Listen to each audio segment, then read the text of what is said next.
అన్ని రంగాల్లో అభివృద్ధి చెందినా నైతికత విషయంలో రోజురోజుకూ దిగజారిపోతున్నాం.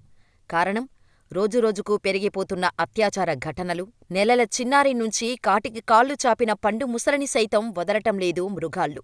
నాగరికతకు నిదర్శనంగా చెప్పుకునే భారతదేశంలో బాలికల ఆక్రందనలు ఆగటం లేదు. బాలికలపై అత్యాచార పర్వాలు కొనసాగుతూనే ఉన్నాయి. చాక్లెటిస్తానని ఒకడు, హోలీ ఆడుకునేందుకు రంగులు కొనిస్తానని, మామిడి పండిస్తానని పిలిచి ఒకడు, అభం శుభం తెలియని 9 నెలల చిన్నారిని సైతం తన కామవాంఛ తీర్చుకునేందుకు పసిమొగ్గల బతుకులను చిదిమేస్తున్నారు. ఎక్కడ చూసినా అత్యాచారాలతో దేశం అట్టుడికిపోతోంది. నిర్భయ లాంటి ఎన్ని చట్టాలొచ్చినా బాలికల సంరక్షణ ప్రశ్నార్థకంగానే మిగిలిపోతోంది. అసలు ఎదుటి వ్యక్తి తనను తప్పుడు దృష్టితో చూస్తున్నాడు అనే విషయం చిన్నారులకు తెలియదు. ఒకవేళ ఆ దుర్మార్గుల దుర్బుద్ధి గురించి ముందే పసిగడితే ఆ దారుణం నుంచి బయటపడతారు. కాని వారికి అర్థమయ్యే రీతిలో చెప్పాలి కదా! అదే అందరి ముందు ఉన్న పెద్ద సమస్య. కాని ఓరుగల్లుకు చెందిన యాకర గణేష్ సింపుల్గా దీనికి పరిష్కారం చూపించాడు. యాకర గణేష్ చేసిన ఈ ఇన్వెన్షన్ కు ప్రధాని నరేంద్ర మోడీ సైతం ఫిదా అయ్యారు. మన్ కీ బాతులో ఈ విషయం కూడా చెప్పారు. ఇంతకీ గణేష్ ఏం చేశారో తెలుసుకుందాం వచ్చేయండి. పిల్లలకు గుడ్ టచ్, బ్యాడ్ టచ్ గురించి చెప్పాలంటే వారిని ముట్టుకునే చెప్పాల్సి వస్తోంది.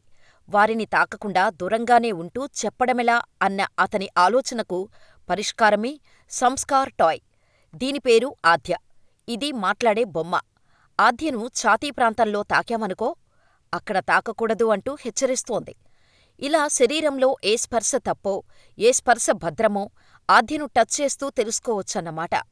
భద్రమైన చోట కూడా తాకటం నచ్చకపోతే ఐ మే నాట్ లైక్ అని చెప్పొచ్చని చెబుతోంది. అంతేకాదు, ఆపదలో ఉన్నప్పుడు ఏం చెయ్యాలో కూడా చెబుతోంది. హెల్ప్లైన్ నెంబర్లను వల్లెవేస్తోంది. సైబర్ క్రైమ్ గురించి, డ్రగ్స్ హాని గురించి హెచ్చరిస్తోంది. సంస్కార్ టాయ్లో బాయ్ వర్షన్ కూడా ఉంది. పేరు ఆదిత్య. అబ్బాయిలకు అవన్నీ చెబుతుంది. అదనంగా ఆడపిల్లలతో ఎలా మెసులుకోవాలో కూడా చెబుతుంది. అంతేకాదు, చూపు, వినికిడి లోపాలున్న పిల్లలకు సంస్కార్ టాయ్ ఉంది.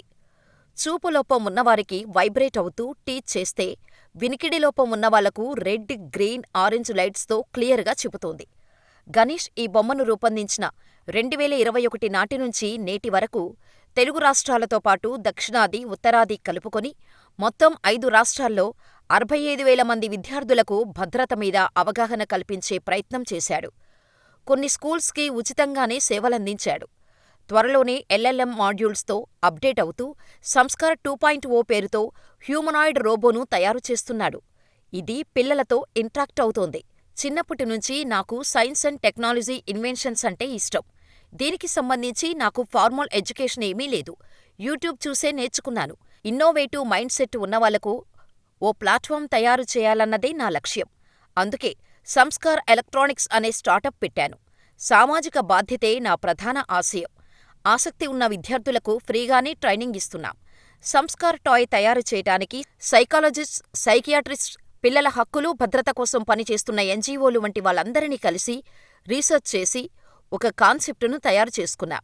మళ్ళీ దాన్ని వాళ్ళందరికీ చూపించి ఓకే అనుకున్నాకే టాయ్ని డెవలప్ చేశాం అని సంస్కార్ టాయ్ వెనుకున్న తన శ్రమను వివరించాడు గణేష్. సంస్కార్ బొమ్మను ఉపయోగించటం చాలా ఈజీ.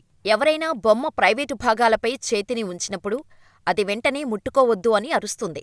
బొమ్మ ఇచ్చే ఆడియో సిగ్నల్స్ కోసం గణేష్ తన స్నేహితులతో పాటు వేర్వేరు వ్యక్తుల వాయిస్లను రికార్డ్ చేశాడు. యాదాద్రి భువనగిరి జిల్లాలో గుడ్ టచ్, బ్యాడ్ టచ్ పై విద్యార్థుల్లో చైతన్యం తీసుకురావటానికి బొమ్మను బోధనా సామగ్రిగా స్వీకరించారు. రికార్డింగ్ కోసం అప్పటి జిల్లా కలెక్టర్ ఆమె వాయిస్ ఇచ్చారు. ఈ బొమ్మ తెలుగు, ఇంగ్లీష్, హిందీ, తమిళం, కన్నడ, మలయాళం మరియు కొంకణితో సహా 7 భాషలలో మాట్లాడగలదు. గణేష్ ఫస్ట్ 60 సంస్కార్ బొమ్మలు తయారు చేశాడు. ప్రస్తుతం వీటికి డిమాండ్ బాగా పెరిగిపోతోంది. తమిళనాడులోని చెంగల్పట్టులోని ఓ పాఠశాల బొమ్మపై ఆసక్తి చూపింది. వాళ్ళు సంస్కార్ కోసం ఆర్డర్ ఇచ్చారు.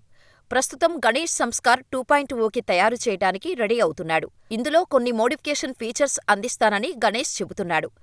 మన్ కీ బాతులో ప్రధాని మోడీ కూడా గణేష్ ఆవిష్కరణలను మెచ్చుకున్నాడు.